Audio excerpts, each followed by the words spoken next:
resolutions at UBCM that you may not have heard of include a regional coordinated approach to resident Canada goose management from Parksville. Do we have goose management now? And by management of goose, do they want to decline the total population? Because they're on the seawall a lot and they get in my way. Maybe we have goose management, but it's just completely uncoordinated between the different jurisdictions. I don't know. They seem very organized. They just fly in those, like, V's. That's got to take some kind of managerial skill. Okay. Maybe the geese can self-manage. And it works for Gordon Bombay. Yeah, self-regulation, really. Like, it works for, I don't know, mines, although clearly it doesn't. I don't think that one works well. It works for geese. mines. It's good for geese.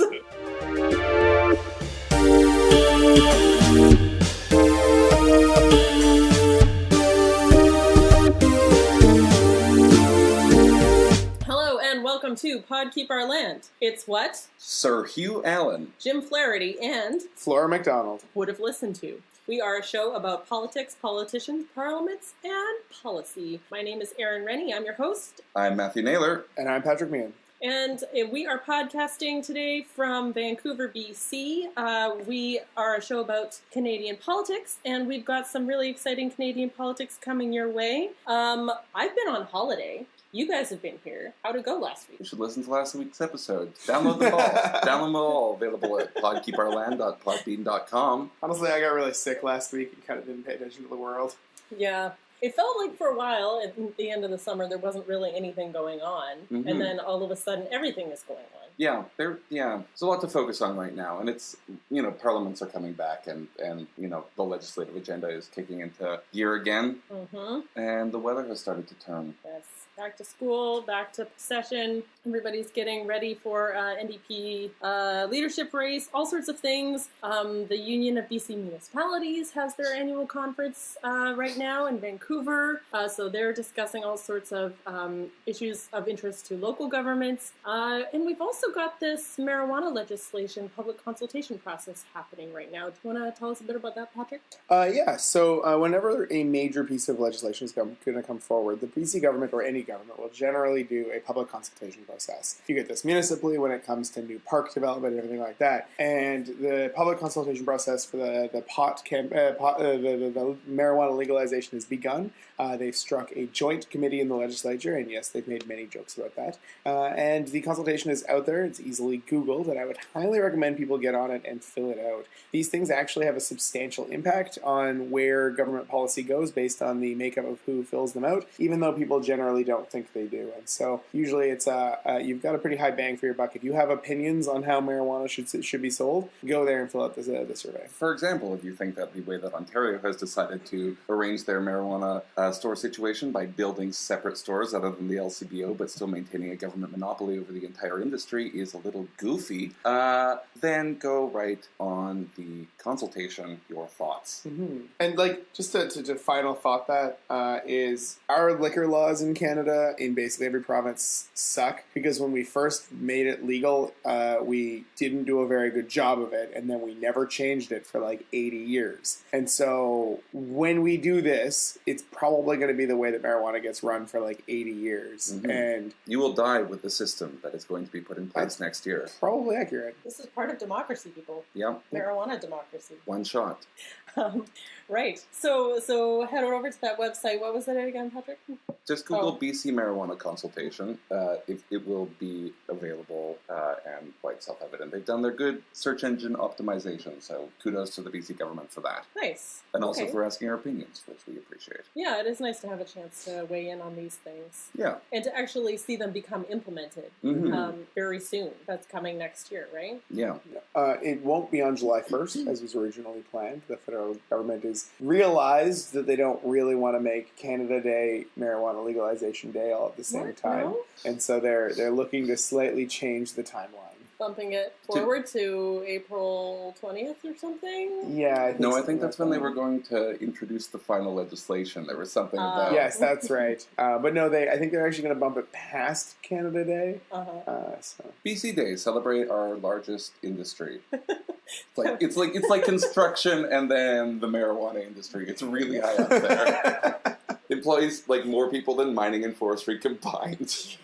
Okay, we have serious things to talk about today. On the show for you today, we are going to be talking about Angus Reid poll about the Premier approval ratings. Next up, we're going to go to the BC Liberal leadership race, which is heating up. We're going to talk about the new BC campaign finance reform policies that have been posited by the Premier. And then we're going to finish up with a deep dive into the federal tax reform policies that have been proposed by Minister of Finance out in Ottawa. So let's start with this Angus Reid poll. So they've taken they've polled residents across Canada on how they feel about their premiers and ranked each premier according to their approvals. To my surprise, Brad Wall, Premier of Saskatchewan, is first place with 49%. Next up, John Horgan, Premier of BC, 48%. And at the bottom, it's Kathleen Wynne, Premier of Ontario, with 17%.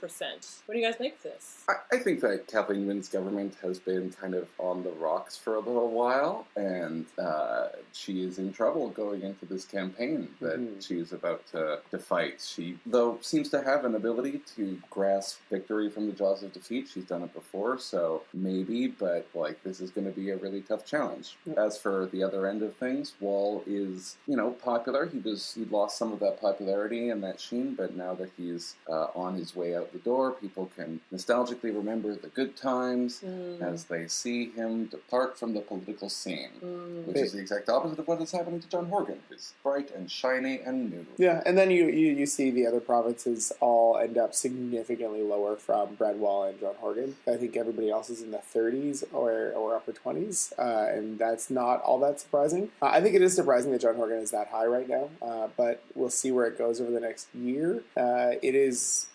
I firmly believe that the secret weapon of the BC NDP is that no one knows who John Horgan is yet, and that he's actually a really likable guy. You have to be a likable person to install a frisbee golf course in your backyard, and so he's one of those guys that just is fairly likable, and I think that could take off for him. That could be a real hurt for the BC Liberals. Do you think this is a Horgan honeymoon period? Yeah, I don't want to read too much into this initial one-off, but I think it could continue. They're all under 50%. There's no premier who has more than half of their residents approving them at the moment. What do you make of that? Well, I think that 32 is about the level that you can win re-election at. Okay. So yeah, for approval, right? Yeah, for approval, because people will still disapprove. There are a bunch of people who disapproved of Christy Clark in the last election, but still voted for her because of whatever reason. But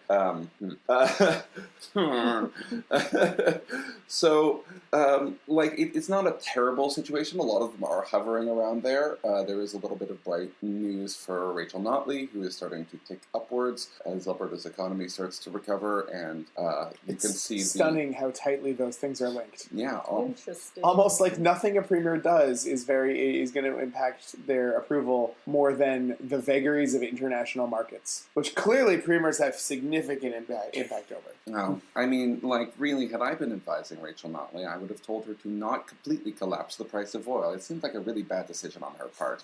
Yeah, her when she got together with Saudi Arabia and Venezuela and all the other oil-producing countries. Yeah, she has Nicolas Maduro on speed dial. She's like, turn off the taps.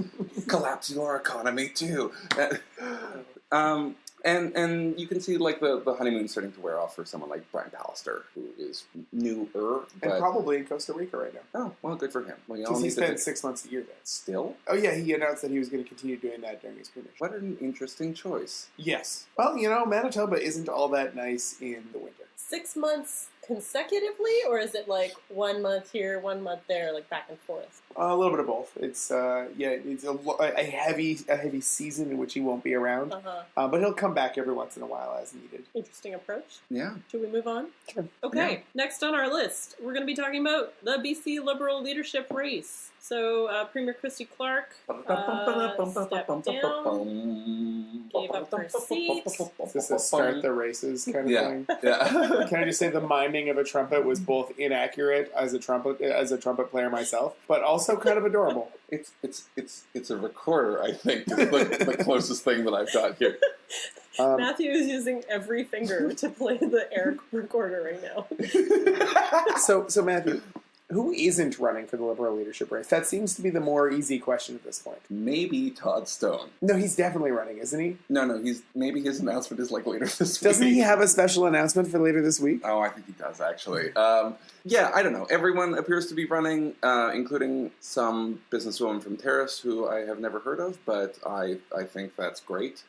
It's going to be interesting. Diane Watts is running. Yeah, Diane Watts, the former extremely popular mayor of Surrey, who is going to be very interesting in the provincial state. Andrew Wilkinson is running. He's off to the races with a very slick campaign. The most white privileged person in British Columbia. And MLA for Vancouver Kilchannock. He's a Rhodes Scholar, a doctor, and a lawyer. Sam Sullivan is running, the former mayor of Vancouver and BC Liberal who recently won a squeaker of an election in Vancouver Falls Creek. And the MLA for Podkeep Our Land Studios, Michael Lee in Vancouver Langara. where we currently reside in his actual riding. Yes. He's the new face to the party kind of guy, right? Yeah. He's business background, if I remember. He's a lawyer. Okay. Yeah. Also, Mike Bernier, MLA Mike for Bernier. Peace River South. Former education minister. Right. Yeah. So lots of competition. Yeah. A lot of old faces. I think if we were to bracket it, I think we would say that the upper tier right now is Diane Watts, Andrew Wilkinson, and maybe Todd Stone if he's in. With a middle bracket of Mike Bernier, Mike DeYoung. Oh, Mike DeYoung is also running.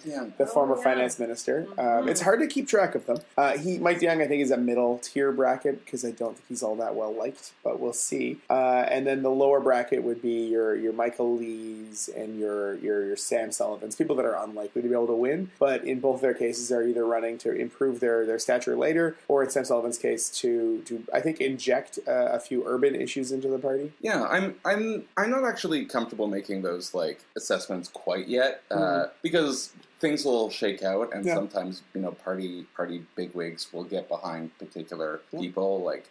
Some might be lining up behind Diane Watts, some might be lining up behind Sam Sullivan or Michael Lee that we don't know about. That will kind of vault them into better contention. Well, and notably, Diane Watts had no MLAs or former Liberal MLAs at her launch event.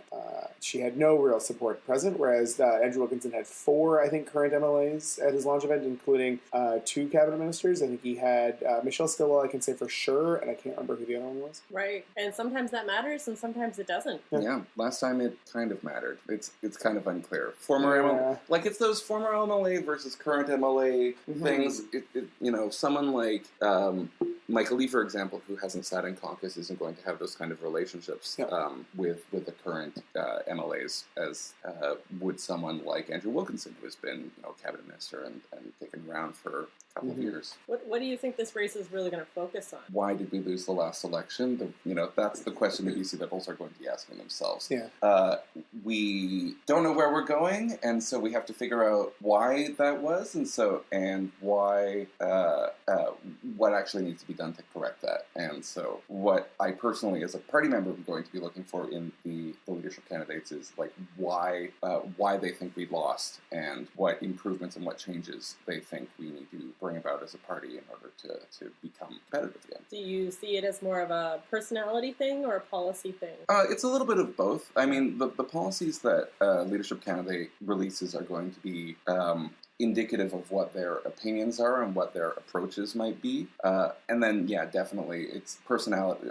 Politics being retail, it's definitely a question of personality. Do you think the rural-urban split within the party is going to be really on the forefront of this conversation? That is going to be interesting because I know that the businesswoman from Terrace said, I'm from Terrace and this is my home, but I also really understand that the party needs to win back seats in urban areas. So I feel that there's going to be a very strong effort to make sure that urban candidates will be reaching out towards their rural counterparts and talk about rural issues, and people like Todd Stone or others from the interior who might jump in are going to really try and focus on the urban problems that the Liberal Party had electorally in the last election. Do you see the Liberals moving a little bit from one direction or the other on the political spectrum in this campaign? campaign?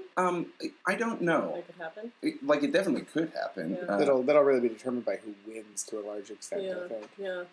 If a Todd Stone who wins and who gets angry afterwards. And who gets angry afterwards, yeah.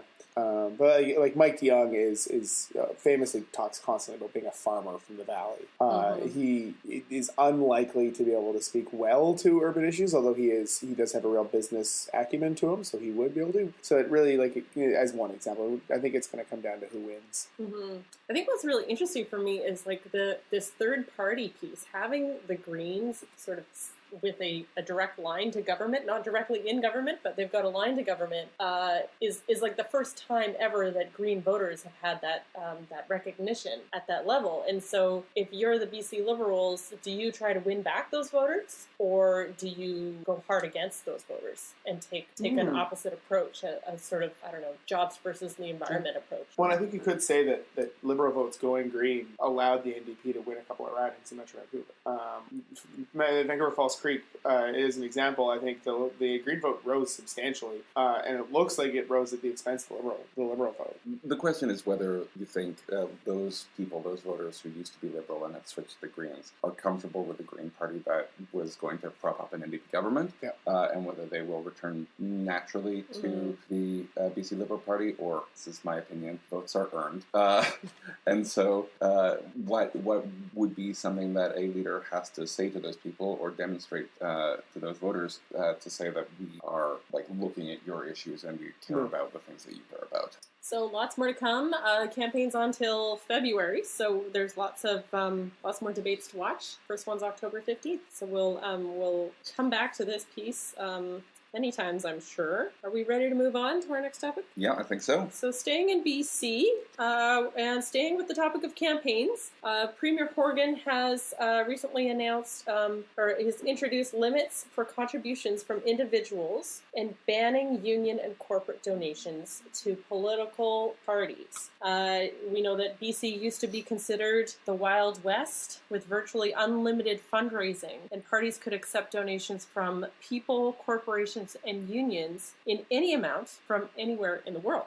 So Premier Horgan has introduced this new legislation, or this new policy, and in order to mitigate the loss of that funding, he's introducing a 5-year phase-out subsidy from taxpayers, so a per-vote contribution to each political party. And that's in line with what we see in several other provinces. So my question for you guys, when you make this? Well, I think I think that it showed that it was a priority because it was the first bill that the government tabled in the legislature. I think that there was a lot of speculation that it might not be, that they might delay it or something, and whether or not they planned to delay it, but then the speculation convinced them otherwise or whatnot. It's clearly a major priority, which I think is just good for our province. The $1,200 limit puts us at the second lowest limit in the country, the lowest limit being Quebec at a weirdly comically low $100 a year, and our limit is $1,200 a year, which seems more reasonable. And yeah, I think that banning corporate union donations is an eminently good policy. I don't think anybody's particularly complaining about that, but people will obviously get always angry about the idea of tax money going to political parties. Right. What do you think, Matthew? Yeah, people will get angry about it, but parties will still take the money and then they'll be quiet about it, or raise a bit of a stink, as the BC Liberals will, and this will have the effect of doing exactly what the Greens wanted it to do, which is to take big money out of politics, which is good. Yeah. Somebody is going to pay for politics. Politics cost money. Somebody's going to pay for it. The government just decides to pony up and pay for it and keep very low limits on who can donate, which $1,200 is a very low limit, and getting rid of corporate donations, then that gets influence out of politics. It means that you can't donate heaps of money as an individual or a union or a corporation and get your say, as we've seen was very clearly the case in the last government. Or at the very least, even create that perception. There are ways that this, puts politics, we're never going to say beyond reproach, but because people are going to be reproaching politicians for till the end of time. But it creates a situation where there is less obvious avenues for unsavory activities to be taking place. Yeah, I think it works out to being something like $3 per voter going to the political party that they voted for. I don't mind that amount.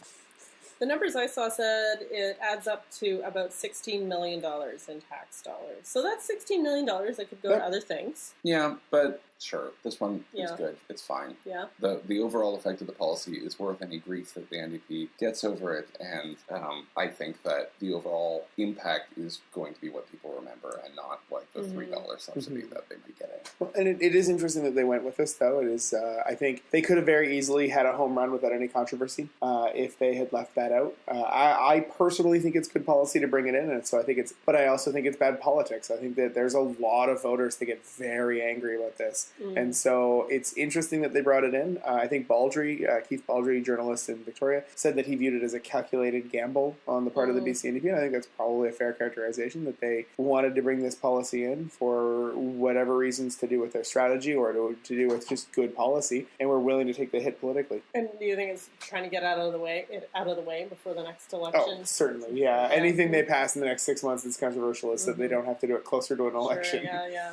So the part that I'm a little confused about is there was always spending rules. There were spending caps on how much you could spend during the campaign. So why this need to fundraise so much money from these international sources? Well, I think it's because it was just easier to fundraise that way. It was the path of least resistance. And like the parties are going to find a way to raise this money. Is this going to be like so much more annoying for the party members and the people who end up on their list, because you're never getting off the list. and the pre-election cycle too. In what I signed up for one thing for the Bloc Québécois 10, 15 years ago, and I'm still getting fundraising emails from the Bloc. Oh my god. Well, that aside, I think also there's that pre-election cycle spending where there's significantly increased leeway for what you can spend and how much you can spend, created the permanent campaign. I mean, when did the BC election campaign feel like it started? Like it was a May 2011. election. Yeah, it was a May election, but it felt like a perpetual electoral cycle. Right. I think that's not healthy either. Is to be in the state where the parties are just funneling money at campaigning to hate the other party all the time. So have we just locked ourselves into a perpetual hellscape, or no? Well, I mean, I think these new limits will drag down the amount of money going into election periods and whatnot, just due to the reduced expenditure capacity. Yeah, I guess I'm seeing two issues here. Like, there's the issue of how you get your money to run your campaigns, and to be clear, like campaigns cost money, democracy isn't free. But then there's also the spending cap, and those things sort of need to work together in order to create like a fair race. Mm-hmm. Well, and also just like you need to spend a certain amount of money to get your point out, and if you as a political party can't spend any money, like the BC Conservatives, who never get heard from, and like at all, and so when you do, it's comical. But the thing is that political campaigns cost money to be able to just inform the voters of who you are and what you plan on doing, and so you do need to spend money. Yeah. Do you think it's going to make BC less polarized? Less politically corrupt, less polarized. I mean, we have been the most politically polarized province in the country, outside in the English-speaking part of the country, for the last ever. I'm actually curious as to how you depolarize, because like it's happened before in other jurisdictions, but I just don't know. What does another issue have to be reintroduced in order to? Because we have this like we almost reached like there in BC politics there is consensus on a lot of issues. And we still just hate each other. Why? Right? it's to a bizarre amount. Just how entrenched it is. So no, I think we're doomed forever. Yeah, I don't think that campaign. Just accept it. Yeah, I don't think the campaign finance reform is the one that's going to stop that one. But I think it's going to end a lot of political corruption, and I think it's going to end a lot of just pay to play, weird. Donate this much money and you can get a half an hour with the premier kind of oddities. Yeah, that cash for access thing, and also support those third, fourth, fifth smaller parties. Yeah, although they notably won't be getting the per vote amount. Okay. The per vote amount, I believe believe it will have a minimum. I haven't confirmed, but I believe it has a minimum threshold for how many votes you need to get in the previous election. But also, I mean, if you're a party on That the, is hilarious. I think it's something like 3 or 5% of the vote, just like a proportional system. Okay. So it's just. I think that's wonderful. That's is hilarious. the work-class party still a thing? Yeah, but not really. But I think it's slightly higher than what the BC Conservatives got because they got almost nothing. But what you end up with there is, in theory, this could be a barrier for new party entrance to the race. I don't actually think that that's much of a barrier. New parties tend to be very geographically specific. They come out of an area and they can work a groundswell in that spot, and that is where they, and it's just like the Greens, right? I mean, except in situations where the BC Liberal Party, for example, kind of transmogrified in 1993 from being the old BC Liberal Party, which was just a Liberal Party in BC, to the, being body snatched by the Socreds, basically. Where everybody jumped over. Yeah, all of a sudden, all at once. And so, rules around that will have to be done carefully, because silly things happen with Alberta respecting that. And, sometimes that doesn't happen, although I think this Priva subsidy is only for a couple of years anyway. Well, it's to be reviewed after the next election. Oh, okay. So, maybe. Who knows? Will we please call this episode The Great BC Liberal Body Snatch of 1993? It was really weird. Okay. Sorry. That's okay. Matthew, you're looking a little bored, so we're going to Oh, no, I'm turn to a more exciting topic, federal tax reform. Yep. Oh, good. Yep. Spicy. I find it fascinating. It is fascinating. It's super fascinating. Everything about this topic is hilarious because I know. Not only is the actual thing that the federal Liberals are doing interesting and has important implications for our economy and our revenue streams, but the response to it from both the opposition and other things has also been just gripping. That's true. So I'm going to give a little overview. Is that cool? Okay, so you've probably heard a lot about the proposed tax reform policy that would close loopholes that allow wealthy Canadians to avoid higher taxes, largely by targeting people who incorporate themselves and draw income from the business while paying lower corporate tax rates. The federal Conservatives are pushing hard on this one and are setting up to make it the centerpiece of their strategy this parliamentary session. And they've got doctors and lawyers and farmers and others all crying about this, how this policy will affect them. The problem is the finance minister, Bill Morneau, has put this forward as a consultation piece, but he has no specifics for people to react to. So it has created space for a lot of ear and speculation. So what do we actually know about this policy? Well, Or so it's consultation period. There was a paper that was released by the Ministry of Finance, and it proposed doing a couple of things, one of which was ending something called income sprinkling, which is the practice of paying other members of the family a salary from your corporation so that they are taxed at a lower rate as opposed to the higher rate that you would be paying as if you were drawing that as income yourself. And this isn't a loophole per se. This was written in intentionally, as if you're running a business and you are employing your partner or your adult, you're old enough to work child in your business. Let's say you're running a medical practice in Kandahar, Saskatchewan, and you employ your spouse, your husband is your receptionist for you, say, and you happen to be the doctor. That way you're able to income sprinkle to them that which they would normally get as your receptionist without the tax implications of being a single income household, because you do have two people working in that business. There is no way Kandahar has a standalone doctor's office. I think there's 1,000 people that live there. Oh, okay. All right. I thought it was. I don't actually know if it's not like an eyebrow size. I was going with a very small town. Anyways, the idea. So the husband, who is the receptionist, doesn't receive a paycheck, and because the government is the government of Saskatchewan in this case, or the government in any province is directly paying that doctor to run their whole practice. Right. And so the part of this deal that gets really weirdly complicated is that the provinces made a deal with the doctors around a federal tax regime, which ostensibly the provinces don't control. And so that's part of the intent here, is to allow that to happen. Similarly, like if you ran a small business business or a law firm, and you had your son or daughter come in and be a clerk for you for a time as like a data entry person. Okay, so now there is something called a reasonableness test that says that if that person is actually doing work for your company and they are being paid a reasonable market rate and it meets this sort of test of reasonability, then that's fine. They can continue to be taxed at the lower rate. If it is just like, say, someone's father has a medical corporation and they are living in a different city and not doing anything and they were getting a salary, that would not be allowed.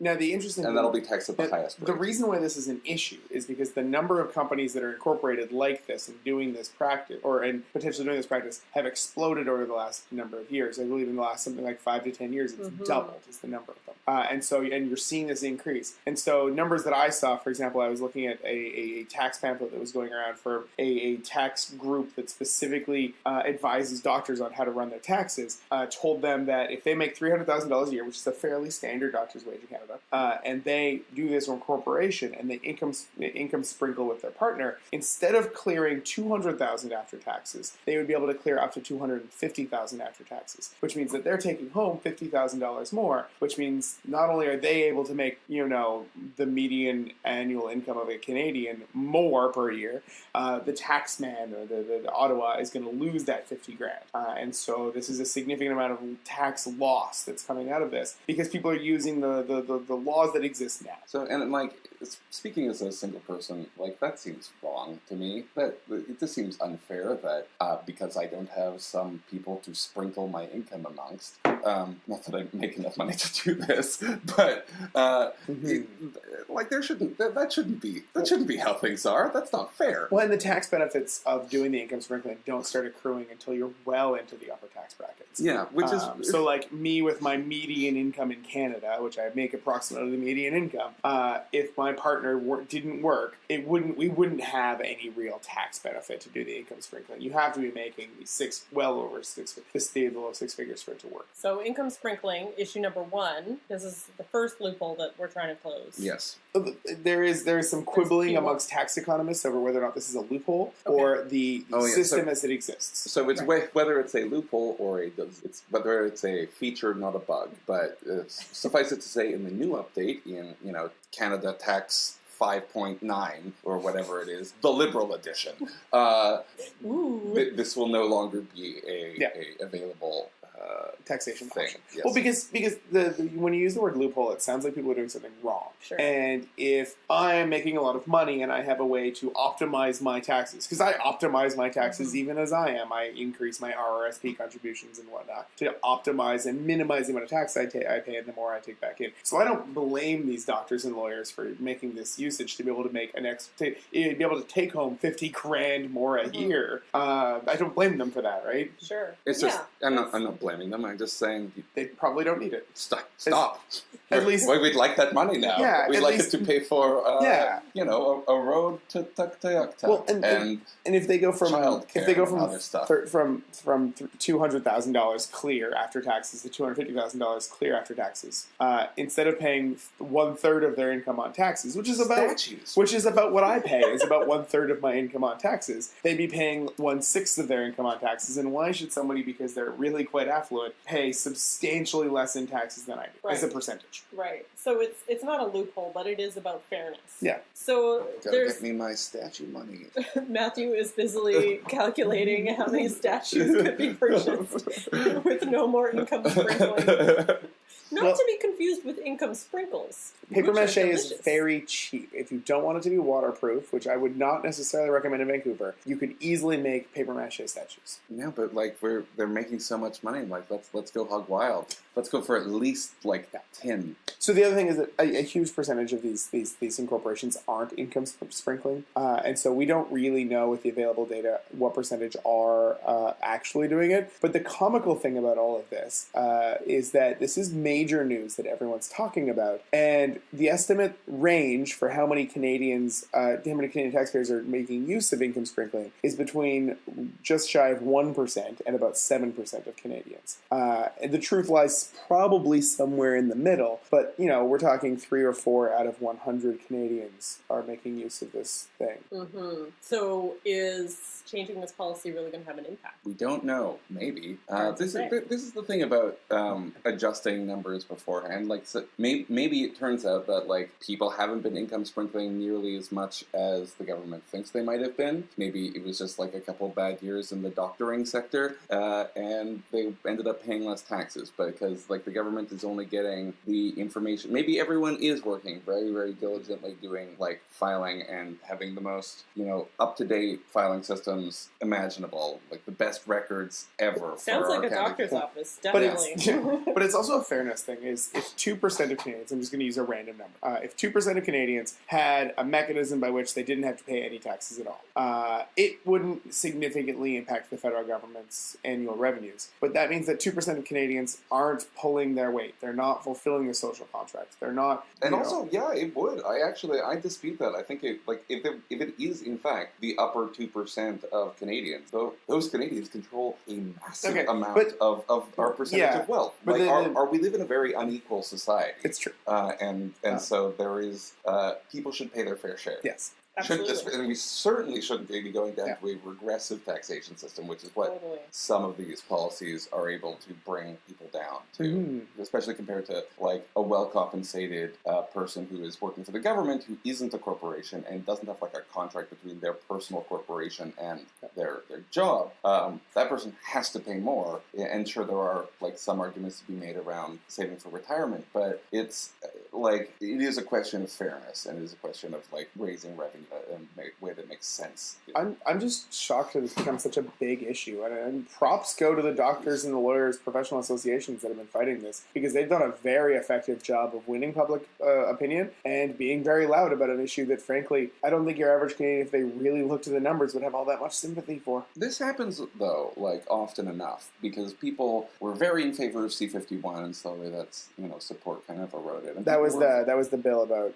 criminal, the spy bill. Significantly expanded policing powers in Canada. Yeah, and then people were very against Omar Khadr being brought home, and then they, slowly, as people got more educated, I think this is a credit to our ability to have a national discourse, is that sometimes we make stupid, rash judgments, and we have enough time to come around on them, and I think that most people will look at this and say, okay, yeah, this probably benefits me. One more point? Yeah, one more. I think lefty organizations especially were staying kind of silent on the process until very recently, because they thought, organizations that aren't affiliated with the Fed Libs, that are more left of them, I think they thought that, if they let the federal liberals do this policy and take a political hit, it was a win-win. But as they've seen this sort of policy become more and more controversial, you're now seeing a piling on of different lefty groups. The Broadband Institute and CCPA have both come out with guns blazing in favor of this policy recently. And these are these organizations that don't generally favor federal liberal policies.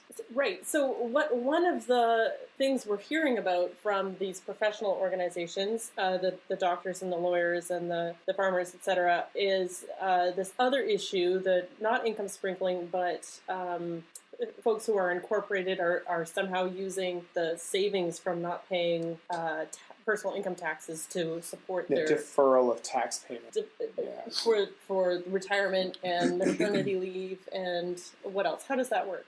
Well, part of the process is for companies, so small businesses that are trying to grow, is for them to be able to defer tax payments in order on amounts of money that they have in savings that are operating as investment portfolio, so they can build that up to a point where they can spend it on capital upgrades to the machinery of their business, whatever their business's main machine. And so that's a reasonable concept. The pushback I've seen against this, and I know Matthew has a different lens to put on this. The pushback I've seen against this is that most small businesses don't maintain very significant amounts of cash on hand holdings, and so there's no real need for the vast majority of them to have significant protections on this. We don't, our entire way of taxing corporations is broken and should be changed, because we do a lot of things. Well, our entire way of taxing everything. Yeah, okay, sure. Everything is broken, but I'm just focusing on this particular break today, because we don't tax corporations in a way that encourages things that are beneficial, upgrading the corporation and growing a business, as opposed to just sort of like randomly swinging a meat cleaver at a company's bottom line and saying, this is ours now, and, we don't exactly care how you've been using it within the business, because, we've got to get ours. And the government does have to get its.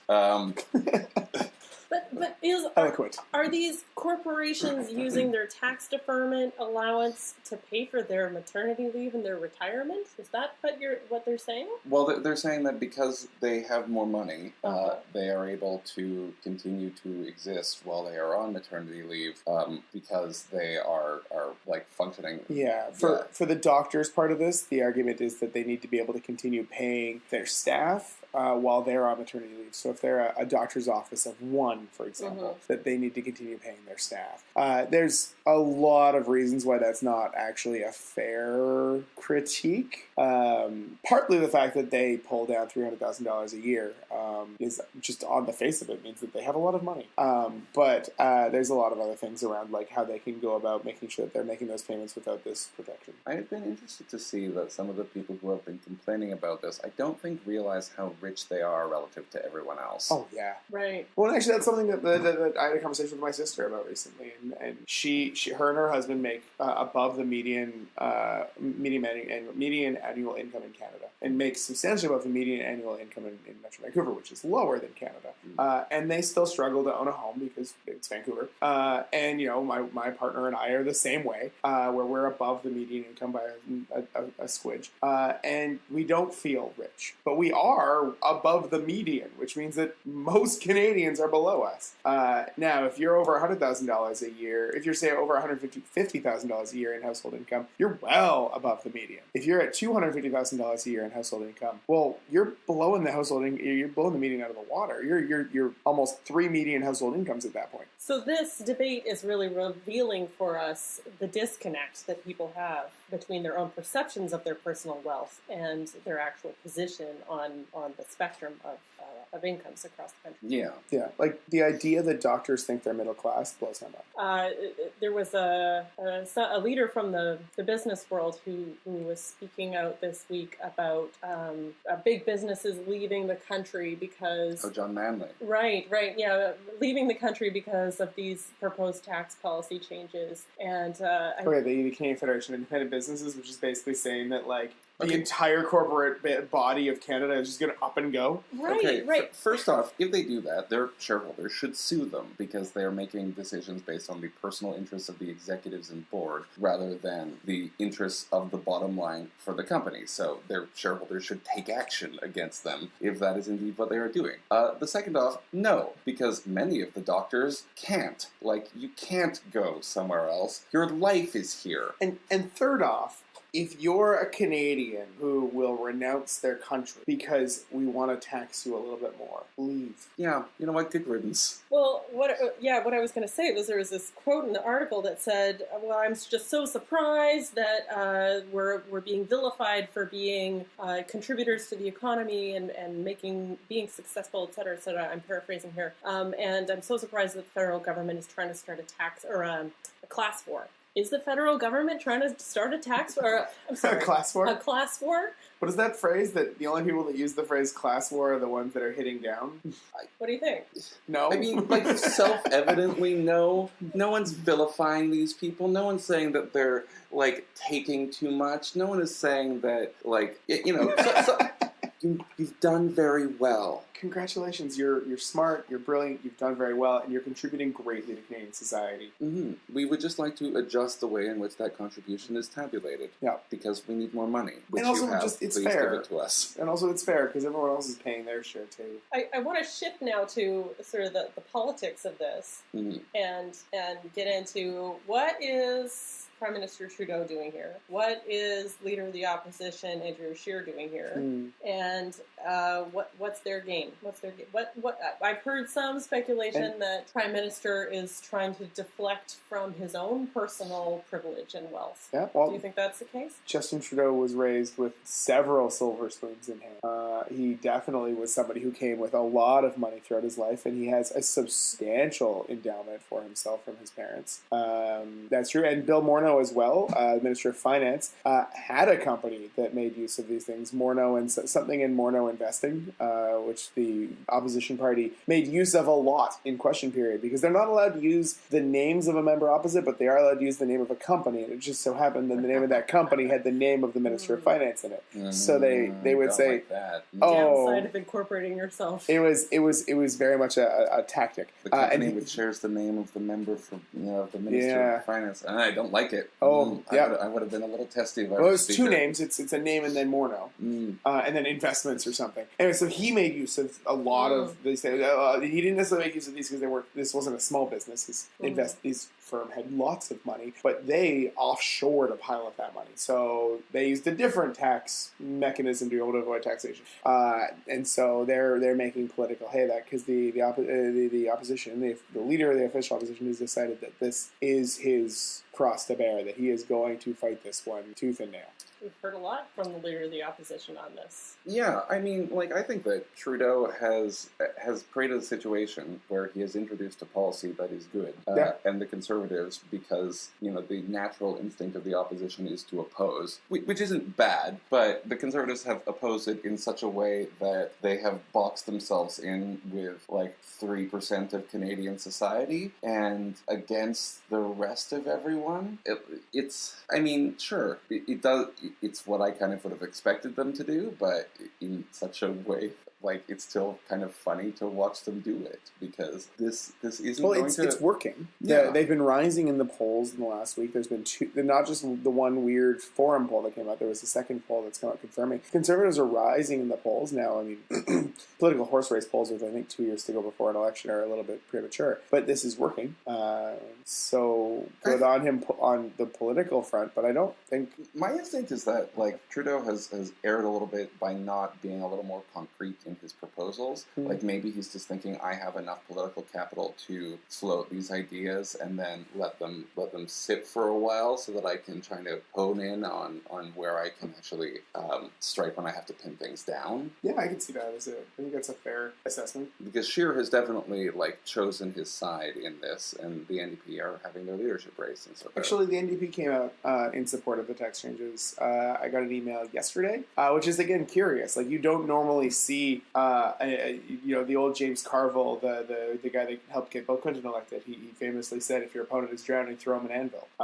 You don't normally see the third party in Parliament step up to support an embattled government, but they themselves have seen this as a good policy, and they want to support this policy going through, and they're going to help make this policy go through. See, that is interesting to me, and I'm thinking about the position the Prime Minister is in right now. He's got a fresh new leader of the opposition on the right, and he's about to have a fresh third-party leader on the left, and so he has to kind of control both fronts by creating this debate about tax fairness, and that's a really tricky thing to do. And it's really interesting to watch how he's trying to kind of make himself. He's sort of pushing both parties into saying things that might not be good for them. Yeah.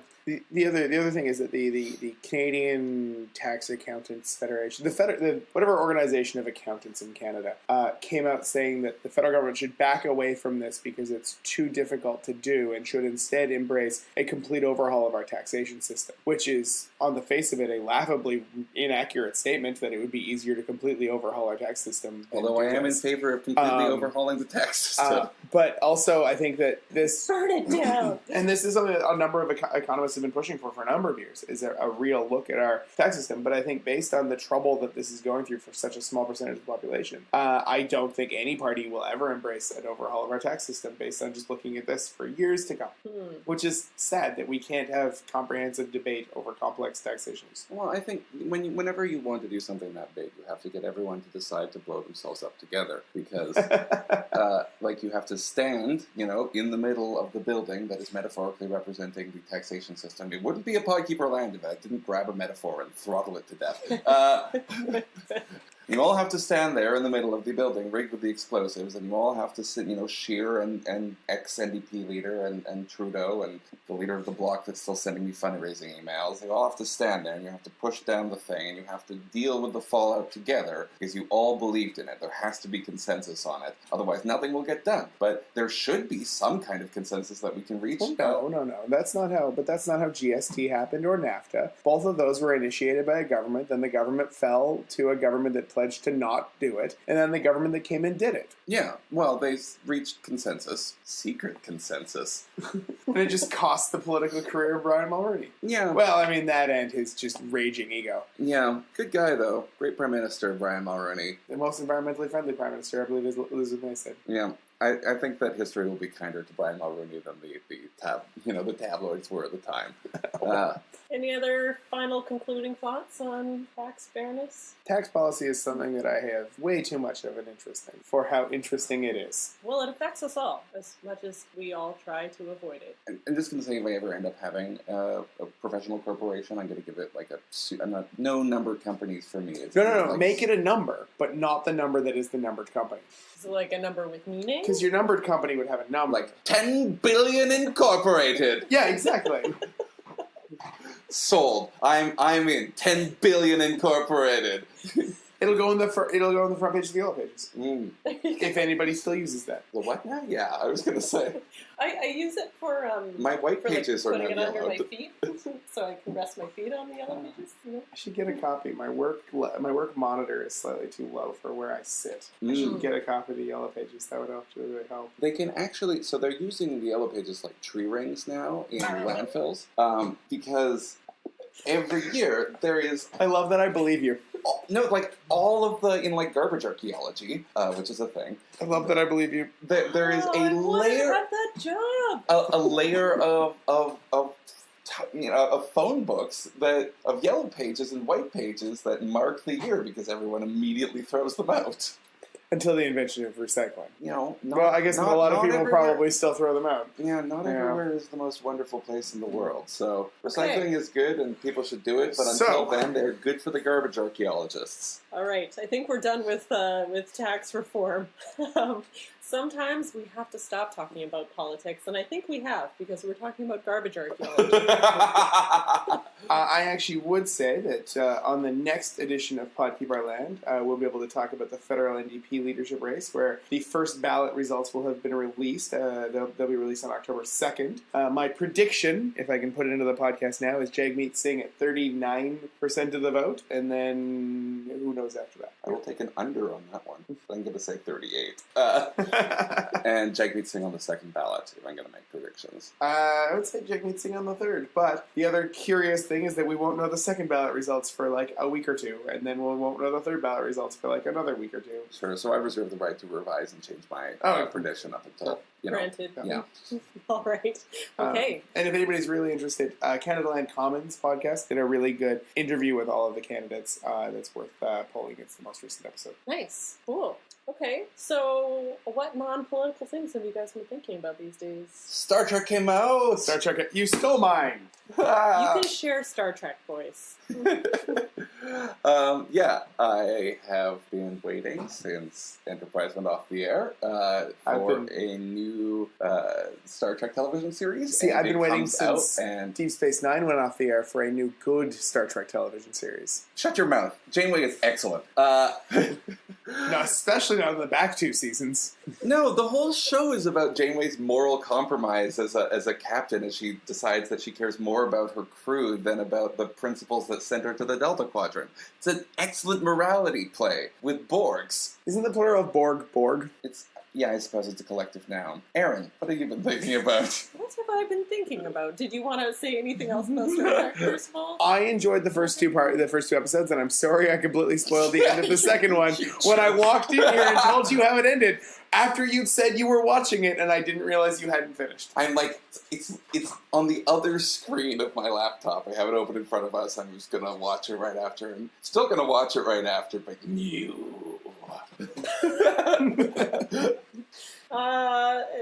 That's a lot of fun. You got me excited about more Star Trek, and I don't really watch a lot of Star Trek. Oh, how was your trip? My trip was wonderful. I learned all about San Francisco and the Bay Area. I saw the redwoods. It's gorgeous. I dragged my partner all over San Francisco so we could take pictures of urban design and transportation infrastructure, and he tolerated it, so good for him. Did you ever hear about the plan to drain San Francisco Bay? No. Oh, there's this. Was this in order to send humpback whales forward in time to save Earth? Yeah, that's the one. There was a plan that they did to basically just build a dam at the beginning of San Francisco Bay and drain it, and then Like we did with half of False Creek. Yeah, except San Francisco Bay is a lot deeper than that. Yeah. And it turns out that according to the Army Corps of Engineers, it would be a very, very bad idea, but it was very popular in the zeitgeist for a little while. I'll send something. I kind of want to see that. Okay, well, that's all we've got for you today. We are Pod Keep Our Land. My name's Erin. I'm Matthew. And I'm Patrick. Please check us out on social media. We're on Facebook. We're on Twitter. Please listen to our following episodes and share them. We are always looking for new listeners, and we love your feedback. So write us a review or send us a note to let us know what you think, and let us know what you want to hear on future episodes. Thanks for listening. We'll talk to you next time on Pod Keep Our Land. I think that was